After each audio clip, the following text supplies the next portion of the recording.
মাঝখানে ঢুকেন না, হয় এটা পিছনে থাকেন না এক সাইডে থাকেন, আপনার চাপের করে।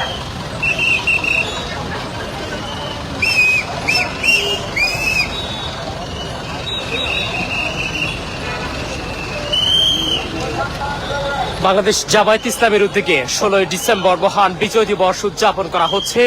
যুব ম্যারাথনের আয়োজন করেছেন, একই সাথে স্লোগান দেওয়া হয়েছে রাজপথে বিজয়, অর্থাৎ স্বাধীনতার পর বাংলাদেশ জামায়াত ইসলামের রাজধানী ঢাকাতে সর্বপ্রথম এই বৃহৎ আকারে কিন্তু ম্যারাথনের আয়োজন করেছেন। এবং এই ম্যারাথনে আমরা দেখছি প্রায় হাজার হাজার যুবক কিন্তু উপস্থিত হয়েছেন এবং যুবকদের পাশাপাশি আমরা দেখতে পাচ্ছি এখানে আজকে ছাত্র জনতা কিন্তু অংশ নিয়েছে।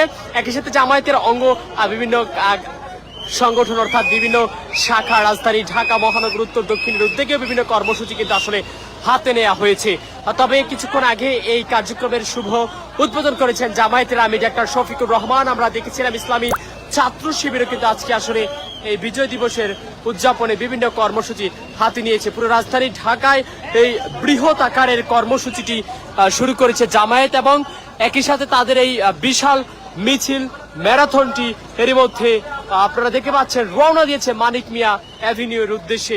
রাজধানীর ঐতিহাসিক সোহরাওয়ার্দী উদ্যান থেকে মানিক মিয়া অ্যাভিনিউর উদ্দেশ্যে রওনা দিয়েছেন।